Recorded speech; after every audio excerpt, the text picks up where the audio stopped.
Selamat siang anak-anak sekalian, inilah materi kita hari ini. Mohon ditonton videonya dan dikerjakan tugas-tugasnya. Ini saja yang Pak Guru sampaikan, salam sehat untuk kita. Hari ini kita akan belajar bersama-sama untuk mata pelajaran tematik kelas 5. Kita belajar di tema 7.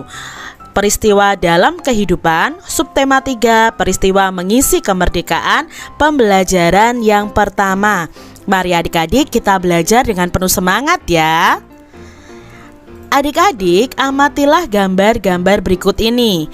Gambar-gambar tersebut merupakan peristiwa atau kegiatan positif dalam rangka mengisi kemerdekaan. Kalian bisa menceritakan kegiatan apa sajakah itu?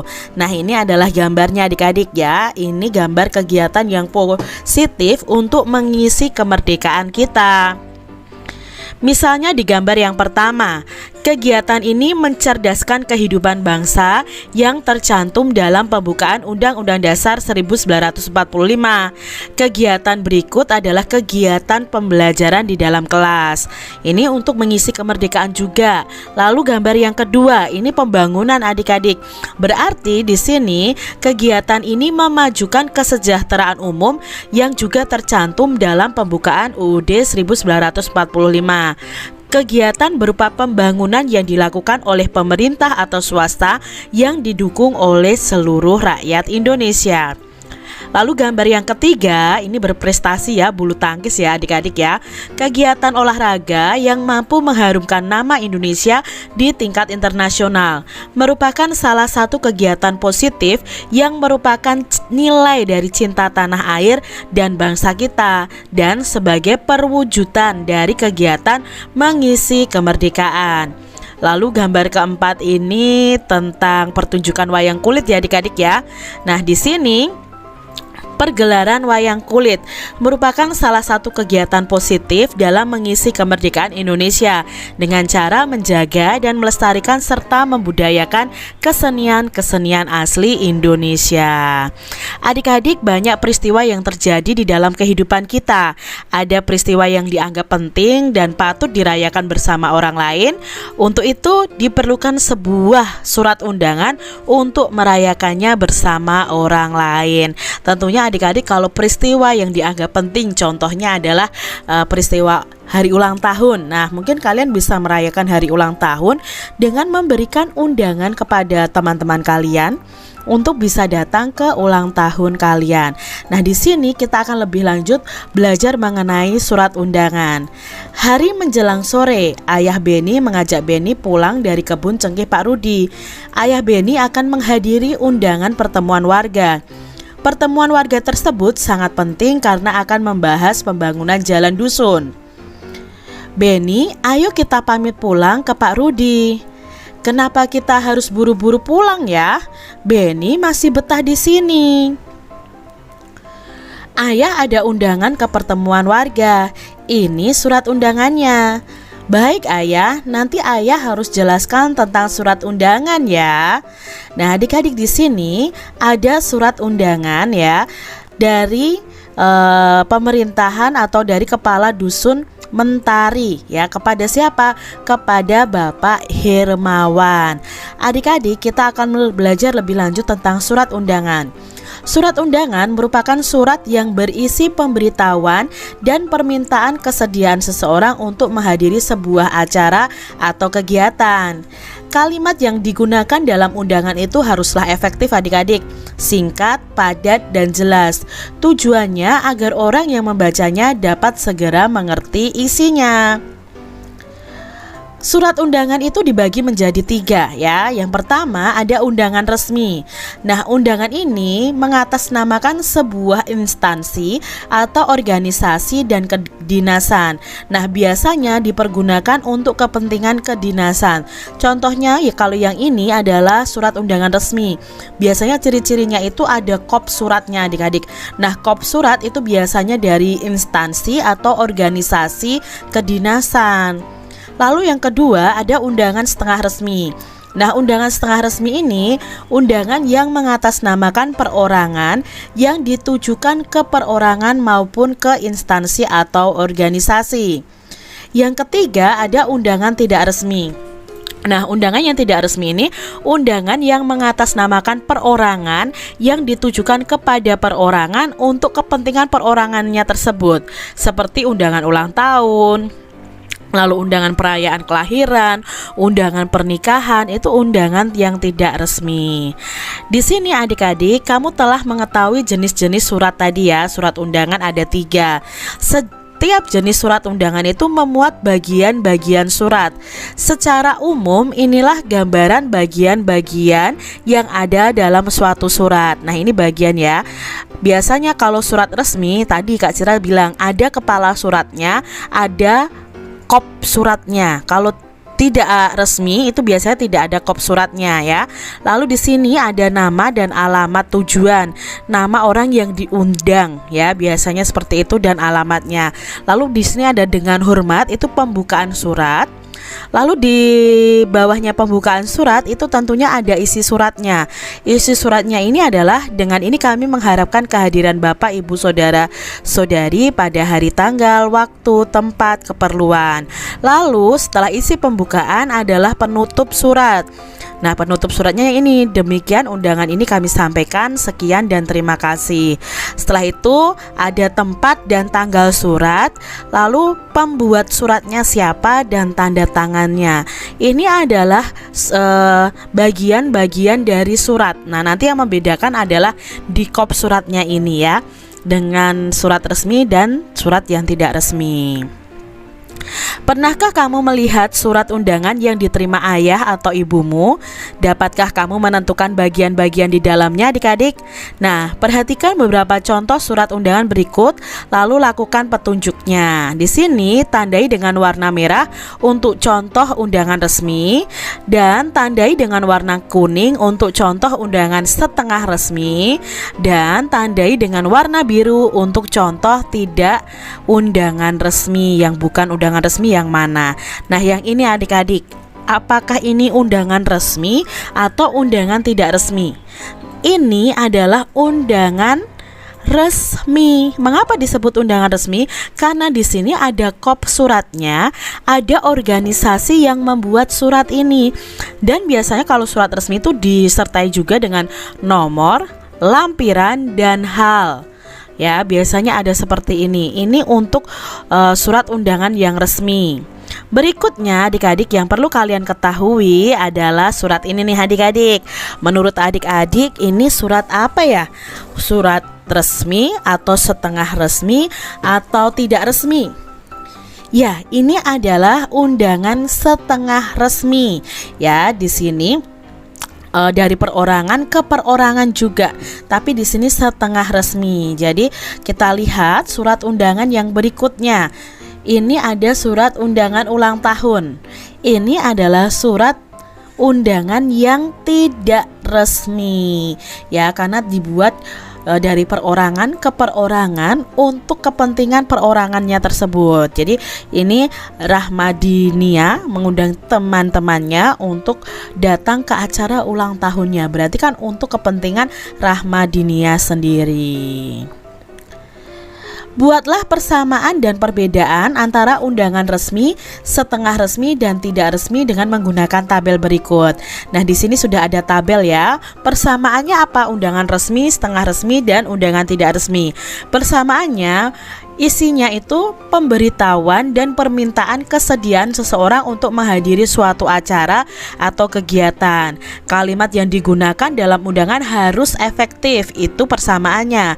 Perbedaannya apa? Kalau undangan resmi itu mengatasnamakan sebuah instansi atau organisasi, biasanya digunakan untuk kepentingan kedinasan. Sedangkan undangan setengah resmi itu mengatasnamakan perorangan yang ditujukan kepada perorangan atau instansi untuk kepentingan yang setengah resmi.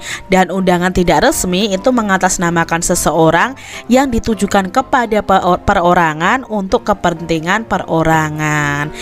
Dan ditambah lagi, kalau undangan resmi itu biasanya ada kepala suratnya atau kop suratnya. Kalau undangan setengah resmi dan undangan tidak resmi itu biasanya tidak ada kepala surat atau kop suratnya. Undangan yang diterima ayah Beni terbuat dari kertas. Kertas merupakan benda yang mudah terbakar. Tahukah kamu bahwa pada peristiwa pembakaran terjadi perubahan bentuk benda karena kalor, tetapi tidak mengubah wujud bendanya. Kertas yang merupakan benda padat dibakar dengan panas atau dengan api dan berubah menjadi abu. Abu itu termasuk masih dalam benda padat, hanya saja berubah bentuknya adik-adik. Ternyata energi panas itu juga bisa membuat benda itu berubah bentuknya tapi tidak berubah wujudnya. Di sini ya, kertas menjadi abu itu berubah bentuknya tapi wujudnya sama-sama benda padat. Perubahan wujud benda terjadi di sekitar kita. Salah satu perubahan wujud yang mungkin tidak kamu sadari adalah penyubliman. Pernahkah adik-adik mengamati kapur barus yang diletakkan ibu di dalam lemari untuk melindungi pakaian dari ngengat? Kapur barus ini dalam beberapa hari akan mengecil dan bahkan menghilang dari lemari pakaianmu. Kemana ini ya? Nah, inilah yang terjadi, namanya proses penyubliman. Apakah yang sebenarnya terjadi? Mengapa ya kapur barus itu seperti menghilang dari lemari? Kapur barus merupakan benda padat yang dalam waktu tertentu akan berubah menjadi benda gas adik-adik. Kapur barus itu mengalami penyubliman. Menyublim adalah peristiwa berubahnya benda dari wujud padat menjadi gas. Nah, dapatkah adik-adik menemukan contoh lain dari penyubliman? Yuk kita cari tahu bersama-sama adik-adik. Untuk menunjukkan proses penyubliman, lakukan percobaan berikut ini. Ya, kita akan bersama-sama melakukan percobaan. Yang pertama, siapkan alat dan bahan, yaitu 4 buah batu bata untuk membuat tungku sederhana, 1 buah lilin, 1 buah kaleng bekas susu, 5 butir kapur barus ukuran kecil, setengah bagian kaleng pasir itu kering, dan piring aluminium serta es batu. Cara kerjanya, tumpuk batu bata menjadi 2 tingkat untuk dijadikan tungku sederhana. Letakkan lilin di tengah tungku, lalu nyalakan lilinnya.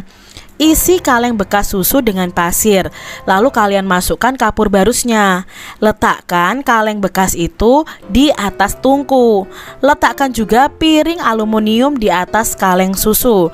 Lalu letakkan beberapa butir es batu. Diamkan selama 10 menit. Amati apa yang terjadi pada kapur barus tersebut. Nah, angkatlah piring aluminium tadi dari atas kaleng dan perhatikan apa yang terjadi pada dasar piring. Nah, setelah melakukan pengamatan pada kegiatan di atas, kalian akan bisa menyimpulkan bahwa percobaan yang telah dilakukan itu menunjukkan tentang salah satu peristiwa menyublim, yaitu suatu peristiwa dari perubahan wujud zat padat menjadi gas. Kapur barus yang dalam percobaan dipanaskan akan mengalami proses penyubliman atau menjadi gas, dan pada saat zat gas menyentuh piring yang dingin, maka zat gas tersebut akan berubah menjadi kristal-kristal yang berada di dasar piring dan di dinding-dinding kaleng. Coba ya adik-adik ya, praktekkan percobaan tersebut.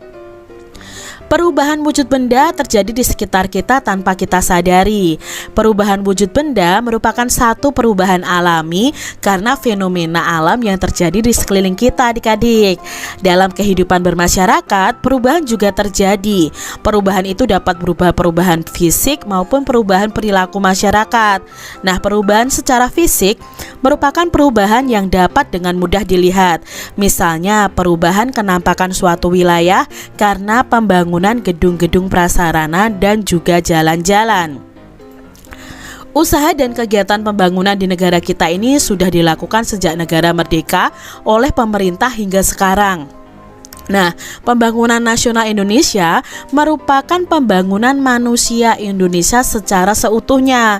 Artinya, pembangunan semua aspek dan bidang kehidupan, tidak hanya pembangunan fisik, tetapi juga manusia Indonesia seutuhnya. Jadi yang menjadi fokus dari pembangunan nasional itu adalah pembangunan manusianya, bukan pembangunan fisik dan infrastruktur atau sarana prasarananya saja adik-adik, tapi manusianya juga harus melakukan pembangunan seutuhnya. Adik-adik, pembangunan itu tidak dapat dilakukan jika kita belum merdeka dan berdaulat sebagai sebuah negara dan bangsa yang diakui dunia. Oleh karena kita sudah merdeka, ada banyak kegiatan pembangunan yang perlu dilakukan untuk mengisi kemerdekaan ini. Nah, di sini ada bacaan kegiatan mengisi kemerdekaan negara Indonesia. Kemerdekaan negara Kesatuan Republik Indonesia itu didapatkan dengan cara yang tidak mudah dan tidak murah, adik-adik. Bertahun-tahun para pemimpin bangsa ini berupaya dengan berbagai macam cara untuk melepaskan diri dari penjajahan bangsa lain. Ribuan nyawa manusia juga telah melayang dalam upaya ini. Kini Indonesia telah merdeka dan berdaulat. Namun banyak hal yang harus dilakukan untuk mengisinya dalam rangka pembangunan bangsa Indonesia yang seutuhnya, seperti yang dicita-citakan para pendiri bangsa ini. Generasi penerus bangsa harus mengupayakan agar pembangunan manusia seutuhnya ini dapat dilakukan terus-menerus dengan berbagai cara. Nah, adik-adik, cara-cara yang dapat dilakukan antara lain adalah mencintai dan bangga menjadi bangsa Indonesia. Hal ini dapat dimulai dengan memahami dan mengamalkan nilai-nilai dalam Pancasila sebagai dasar negara dan mengenal budaya bangsa sendiri. Rasa cinta tanah air dan bangsa dapat dipupuk dan dilakukan dengan kegiatan-kegiatan sederhana seperti mengunjungi berbagai daerah di Indonesia dan mengenal cara hidup dan nilai-nilai masyarakatnya. Selain itu, kemerdekaan itu harus diisi dengan membangun kualitas manusia Indonesia. Para pemuda hendaknya dapat menggunakan masa kemerdekaan bangsa dengan menuntut ilmu setinggi-tingginya dan berkarya untuk membangun negara sendiri. Berbagai ilmu dan teknologi hendaknya dikuasai untuk memajukan kehidupan berbangsa dan bernegara dan untuk menuju masyarakat Indonesia yang sejahtera. Itu tadi adik-adik ya, bacaan mengenai kegiatan mengisi kemerdekaan negara Indonesia. Jadi sekarang kalian tahu cara apa sih yang harus dilakukan untuk mengisi kemerdekaan Indonesia.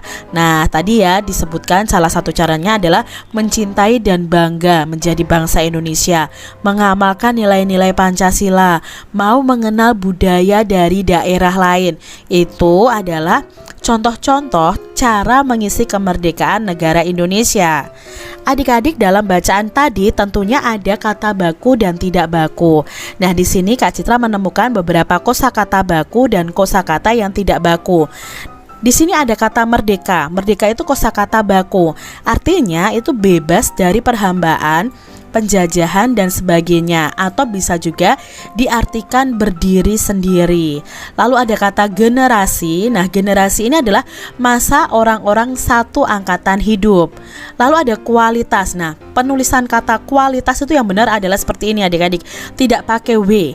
Kalau kualitas itu pakai W, itu termasuk kosakata yang tidak baku.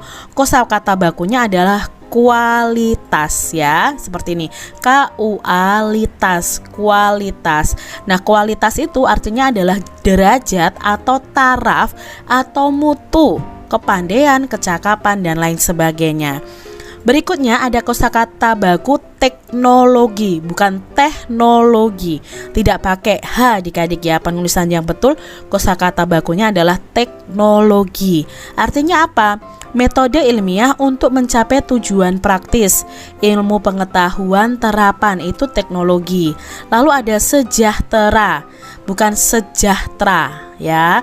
Ini kosakata yang tidak baku. Sejahtera itu artinya adalah aman, sentosa dan makmur, atau bisa juga selamat, terlepas dari segala macam gangguan. Nah, ini adalah peta pemikiran dari kegiatan untuk mengisi kemerdekaan. Bacaan tadi ya, misalnya asal daerah DKI Jakarta, belajar dengan tekun misalnya ya. Kalian bisa menyebutkan asal daerah kalian masing-masing dan apa sih kegiatan yang ingin kalian lakukan untuk mengisi kemerdekaan. Kalian bisa buat seperti ini ya adik-adik ya. Apa sih kegiatan yang dapat dilakukan dalam mengisi kemerdekaan? Di sini Kak Citra akan menyebutkan beberapa contoh kegiatan yang dapat kita lakukan untuk mengisi kemerdekaan.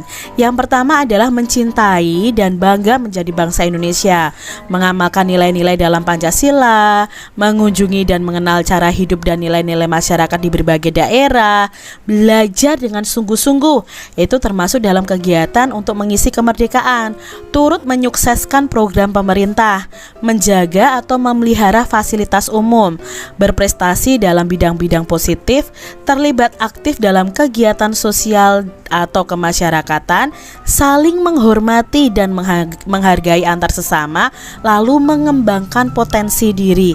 Ini adalah contoh-contoh kegiatan yang dapat dilakukan dalam rangka mengisi kemerdekaan. Kita dapat mengisi kemerdekaan sesuai dengan kemampuan masing-masing. Sebagai seorang siswa, kalian bisa mengisi kemerdekaan dengan belajar yang tekun, sungguh-sungguh. Itu berarti kalian sudah mengisi kemerdekaan.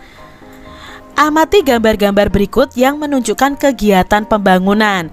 Nah, pembangunan sarana dan prasarana di berbagai bidang berikut dilakukan untuk menunjang kegiatan masyarakat dalam rangka meningkatkan kualitas hidup dan manusia guna mencapai kesejahteraannya. Di sini ya, ini adalah pembangunan adik-adik. Kita sebagai warga negara itu punya kewajiban membayar pajak.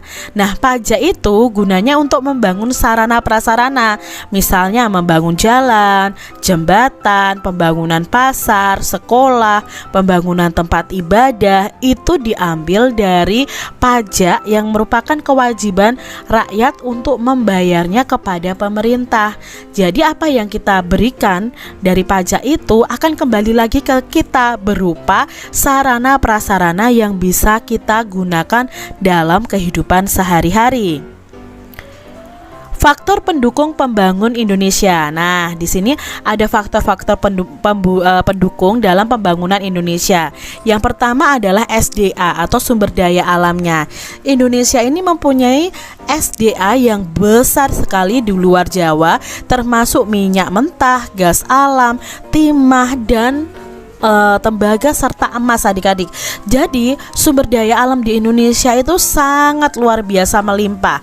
Nah, itu bisa menjadi faktor pendukung dalam pembangunan Indonesia. Yang kedua, faktor pendukungnya adalah SDM. SDM itu sumber daya manusia.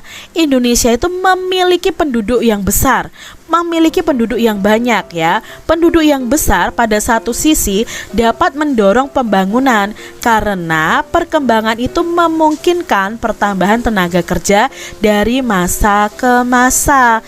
Jadi ada dua faktor pendukung nih, sumber daya alam dan sumber daya manusia. Berikutnya, faktor penghambat nih adik-adik. Ternyata pembangunan Indonesia itu juga ada penghambatnya. Apa penghambatnya? Yang pertama, sumber daya manusianya yang berkualitas rendah dan juga keahlian dan kewirausahaan yang rendah akan menghambat pembangunan. Yang kedua, sumber daya modal. Ya, modalnya untuk pembangunan itu masih rendah. Ya, padahal modal itu sangat dibutuhkan oleh manusia untuk bisa mengolah bahan mentah tersebut. Lalu teknologinya memang masih rendah juga. Penggunaan teknologi yang rendah menyebabkan ketidakefisienan dan produktivitas yang sangat rendah. Lalu perkembangan penduduk, semakin hari jumlah penduduk yang besar ini akan semakin banyak. Ya, nah karena semakin banyak maka tidak berkualitas karena tidak disertai dengan pendidikan. Maka terjadilah masyarakat yang tidak produktif dapat menjadi beban bagi pembangunan. Yang kelima, faktor penghambatnya adalah birokrasi yang buruk. Indonesia masih menghadapi masalah dalam bidang kemiskinan, yang sebagian besar itu disebabkan karena adanya korupsi yang merajalela dalam pemerintahan. Itu tadi adik-adik faktor pendukung dan faktor penghambat dari pembangunan nasional dalam rangka mengisi kemerdekaan. Begitu adik-adik pembahasan kita di tema 7 subtema 3 pembelajaran yang pertama. Semoga video pembelajaran ini bermanfaat untuk adik-adik semuanya, dan sampai jumpa lagi di video pembelajaran Kak Citra selanjutnya. Tuhan memberkati.